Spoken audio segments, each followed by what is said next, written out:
Hi Libra, welcome po sa ating channel. Ito ang inyong weekly Gabay Tarot reading for July 22 to 28, 2024.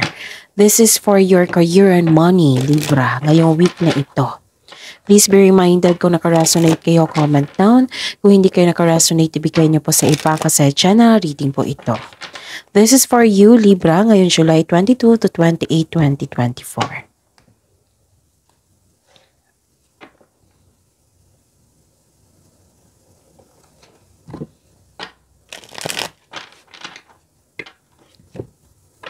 Maraming salamat po sa inyong patuloy na suporta at maraming salamat po sa mga hindi nag-skip ng ads. Gamitin ang reading na ito bilang gabay lamang. Sa mga hindi pa nag-subscribe, subscribe na po kayo at click bell notification para malaman nyo na may bago tayong upload. May lumabas dyan sa screen nyo ngayon. Panoorin nyo po at sundin ang instruction.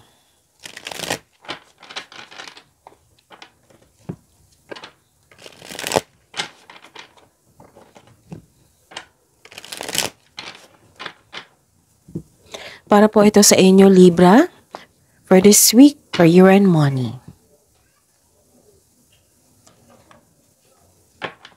Spirits Guide, mga ganap po para kay Libra sa career and money nila ngayon July 22 to 28, 2024. I need 3 cards po.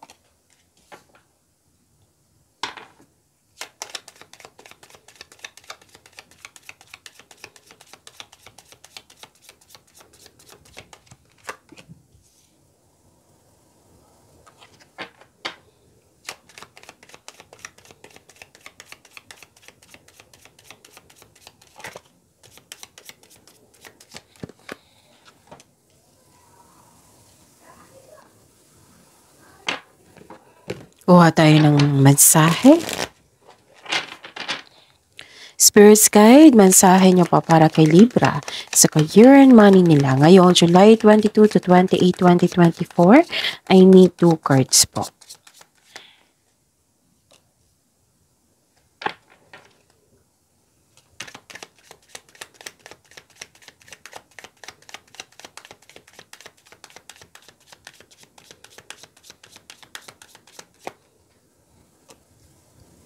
Okay.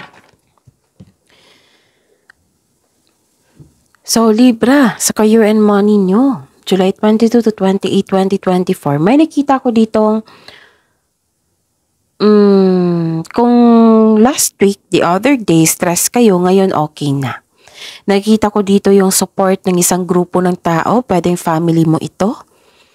Nagkaroon ng time for reflection. Nagkaroon ng time sa nature. Kasi nag-ano ko dito some of you nag-grounding. Para magiging okay na, yung flow ng energy nyo, ganon. Nakita ko dito yung growth din. Nagkaroon ng development sa inyong sarili. And this is also spiritual growth. May nakita ko ditong success. This is nakatadhana sa inyo. So, parehas kayo ni Gemini. Tingnan natin mamaya kay Aquarius kasi may nakita akong rewards dito eh. Pwedeng tulong ito or regalo. Oo, pwedeng rewards, recognition, ganon. And you are happy sa mga nangyari kasi nakita ko dito may positive opportunities and things going your way.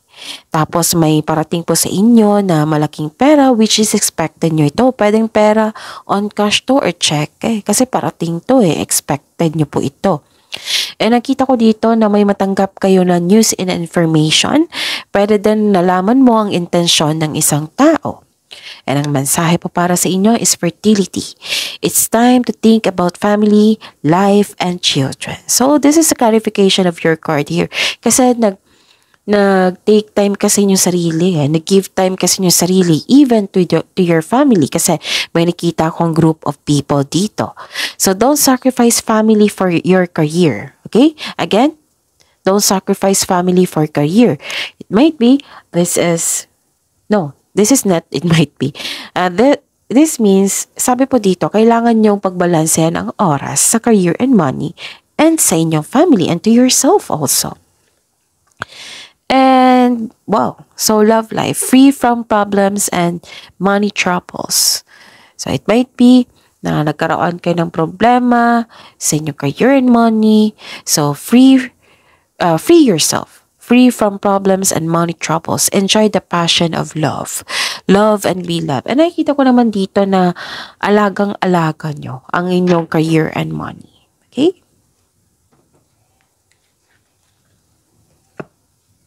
Okay, Libra. Spirit Sky, ano po ang energy ni Libra ngayon July 22 to 28, 2024 sa career and money nila?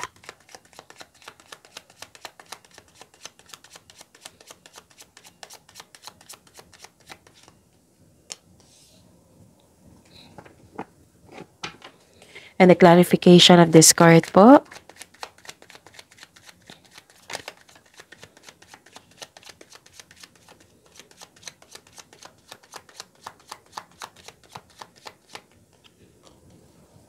Okay. So, this is a daily reminder.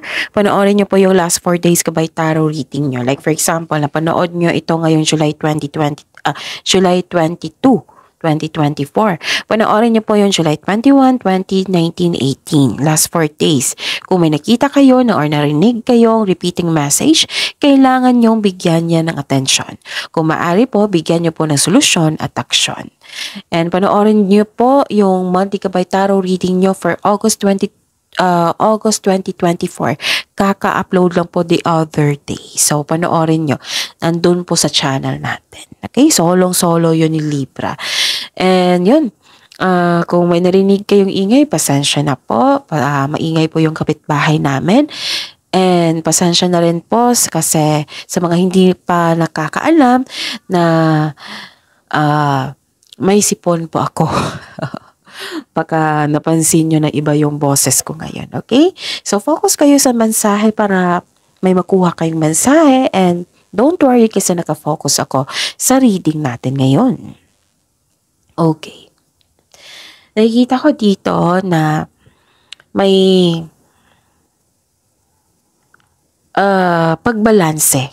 May nalaman din kayong katotohanan. Nagkaroon ng clarity, nagkaroon ng cause and effect. This is nagkaroon ng justice, balance, fairness. Oo. Kung may disconnection or tampuhan sa nung isang araw, ngayon nagkaroon ng pagkakaayos. Okay. May magaganap na signing of contract. May magaganap na challenges sa work, huwag kang mag-alala dahil positibo ang outcome nito. Kung may job interview or negotiation kayo ngayon, maaring maging successful po ito. Sa usaping pinansyal, okay? Mabalanse mo na ang kaperahan at may improve pa ito. May hustisya talaga na parating dito. This card asks you to use your logic and remain objective.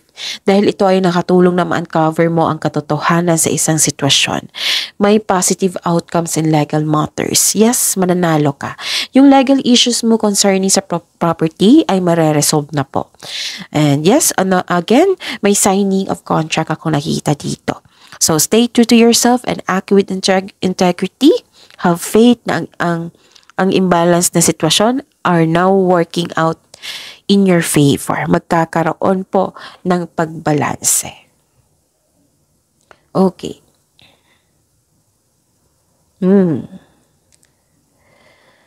Nakikita ko dito na may ma-end ng cycle. Parang nabigla kayo sa ending of cycle.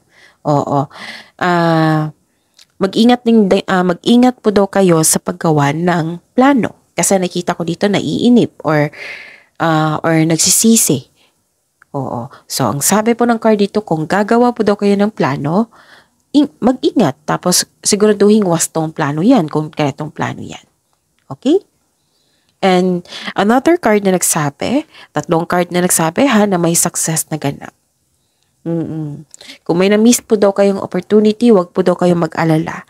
Kasi may dumating na offer sa inyo. Okay? So, yun. Huwag kayong magpa-apekto kasi ang ganda-ganda ng energy nyo dito. Libra. Spirit guide.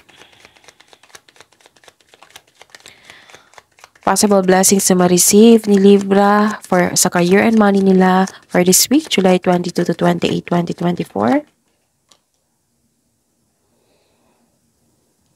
Okay. And the clarification of this card po.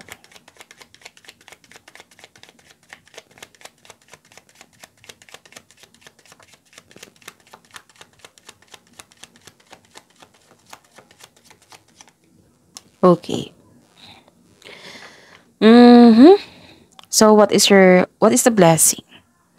Nakikita ko dito na 'di ba may nasabi ako kanina na nakatanggap kayo ng blessing. May success kasi ilang cards na lumabas dito. 3 card na nagsabi dito tapos may parating pa sa inyo. So this is generosity. Kasi likas nyo to air signs kayo. Oo, Libra. Belong kayo sa air signs kasi si air signs is very generous sa kapwa niya. Nakikita ko dito naging generous ka. You are sharing resources. Ito yung clarification ng card dito na may ma-receive kang malaking pera which is expected nyo po ito. Pwedeng return investment. Ito ay parating na nagdudulot po ito ng kasiyahan. Okay? See?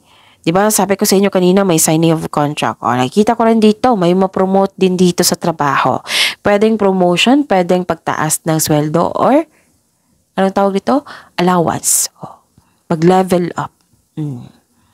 Para sa kayo ni Gemini. So, I'm happy for you. All of you, air signs. So, yun. I consider na sa next nitong reading nito is Aquarius. Baka may cross-watcher dito. So, I consider na si Aquarius din. Okay? Oo. So, claim natin yan. Always. Claim natin yung mga magandang opportunity na iyan. Okay? So, this card asks you to consider helping someone at work. It might be, di ba sabi ko sa inyo, every day yan, na yung blessings is, yung ideas is considered as a blessing. Oo. It might be, may alam ka sa mga nagawa. Tapos sinare mo sa isang tao na nahihirapan. Kasi hindi kayo nagdalawang isip dito kasi mahilig talaga kayong magbigay ng tulong. So, sinare mo sa kanya kung paano gawin.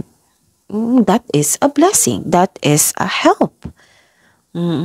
So, this card asks you to consider helping someone at work. Nakikita ko na talaga dito na pwedeng nagdo-donate kayo sa charity, nagbigay kayo ng mga gamit, nagbigay kayo ng gamit para magamit ng ibang tao, ganon. So, ang ganda.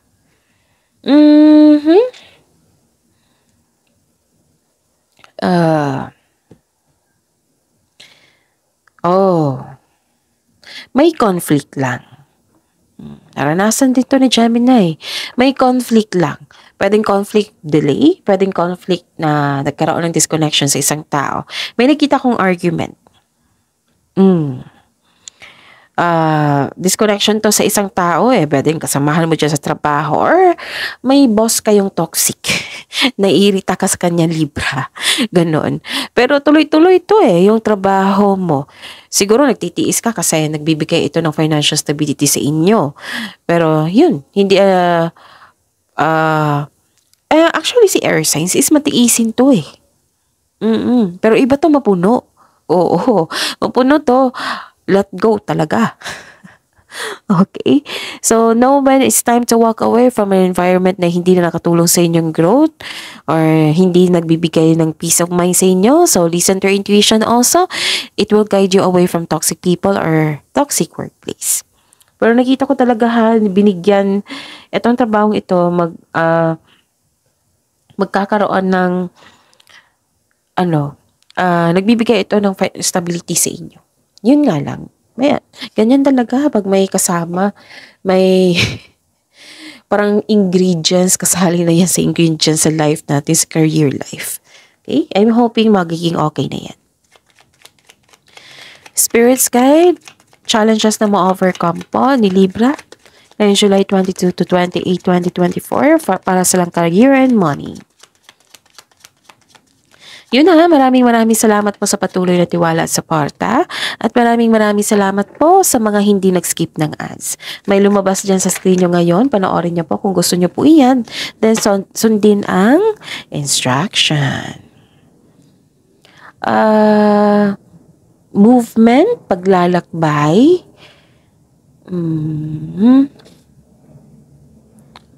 Sobrang busy nyo, no? Parehas kayo ni Gemini. You're inspired in action, nagkaroon ng direction, nagkaroon ng focus, determination, nagkaroon ng concentration, perseverance.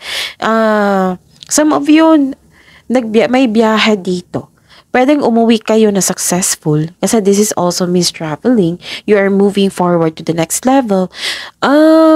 Possible na mag-career change kayo, no? Kasi you are moving forward to the next level. Possible din kasi ilang beses na lumabas dito yung promotion, di ba? Promotion is pag-level up. Movement. So, you use your intuition to guide you to the next phases of your life with confidence. Sa mga hindi pa alam kung paano mag-connect sa inyong intuition, panoorin niyo po yung May 17, 18, or 19. And don't worry, magbibigay ako ng schedule niya na magkaroon kayo ng separated video on how to connect the intuition. Okay? To achieve a success in career and money, kailangan mo mag-focus, comes with determination and clear intention. So, ito na yung, di ba sabi dito na mag-ingat kayo sa paggawa ng plano. Gagawa talaga kayo dito. Konkretong plano, ha? And, nakikita ko dito, another challenge. Nakikita ko dito, okay. So, connect talaga kayo sa inyong intuition kasi some of you disconnected, hindi nakinig or inignore yung sabi ng inyong intuition. Kasi nag-overthink kayo nag-overanalyze sa isang sitwasyon kasi bubuo kayo ng desisyon. And I'm hoping makalabas na kayo dyan. You have to get out from your comfort zone. You have to get out from overthinking kasi overthinking can steal your happiness and the opportunity. Okay? So, yun. May nangyari po na in-ignore nyo po. Sabi po ng card dito. So, kailangan nyo mag-connect. Kailangan nyo suriin yan. Okay?